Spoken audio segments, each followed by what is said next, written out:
Hi, this is Ron Edwards, Master Sommelier and Director of Wine Education from Winebo Fine Wine and Spirits.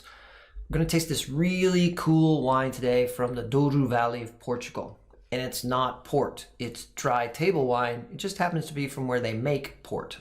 This wine is from Wine and Soul, that's the name of the producer, and it is a single vineyard wine from the Valle de Mendiz vineyard, which is 35 years old and has 30 different grape varieties in the vineyard. It is very traditional in the Douro Valley for the vineyards to be planted in a mix of grape varieties, and there are 68 red grape varieties authorized for the Douro DOC that could be planted all at the same time if you want, but some of the famous ones are Touriga Franca, Touriga Nacional, Tinta Barroca, Tinta Roriz, which is Tempranillo, and all of those are in this wine. This wine sees 50% new and 50% used French oak. And the fun part about this is it's always done in the traditional granite lagarish, the stone troughs.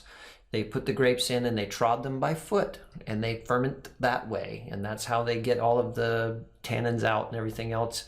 The Douro Valley winemakers have always believed that the human foot is the perfect implement to squash grapes for their purposes.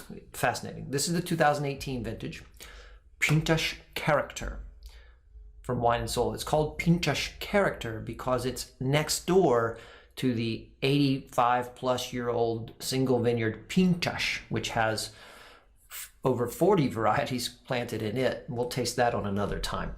So let's see what we find in here. Dusty, rocky blend with the intensity of this gorgeous mélange of fruit. It's almost every berry and cherry and black fruit you can imagine is coming through, which makes sense when you have, 30 different grape varieties in the glass. There's this beautiful thyme stem as an herb note. A little baking spice. There's power in the nose. This wine has weight to it. Let's see if we can pull out some specific fruits for you. Black cherry, blackberry, blueberry, all there. I think there's mulberry in there. All of which is some of it's fresh, some of it's like crushed, but none of it smells jammy. A little bitter chocolate.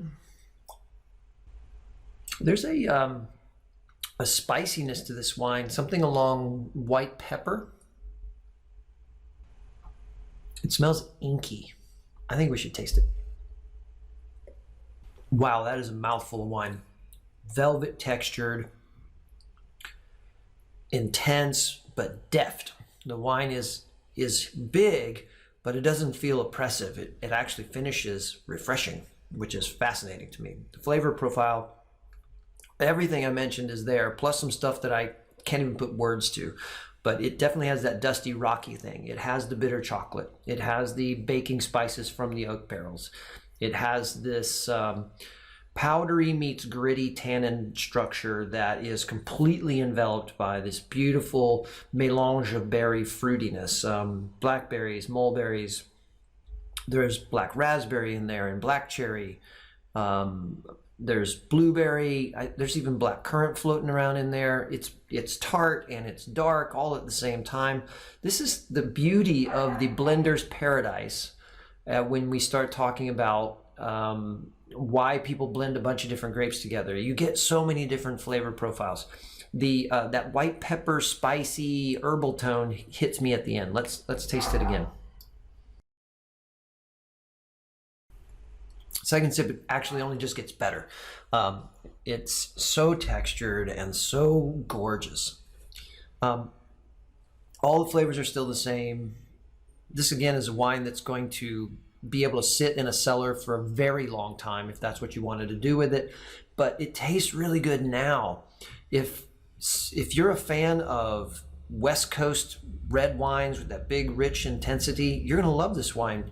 It's gonna be a little more refreshing than what you're used to, but man, it's got all that texture and rich, dark fruit and all that. And if you're a fan of more traditional European style wines, it hits you there too because it starts really rich And then it finishes wonderfully refreshing. This is such a great magic blend of all the things I want in red wine. You definitely want to find a bottle of Wine and Soul, Pintas character. I know it sounds like port, but this is a dry table wine. 2018 is what I just tasted.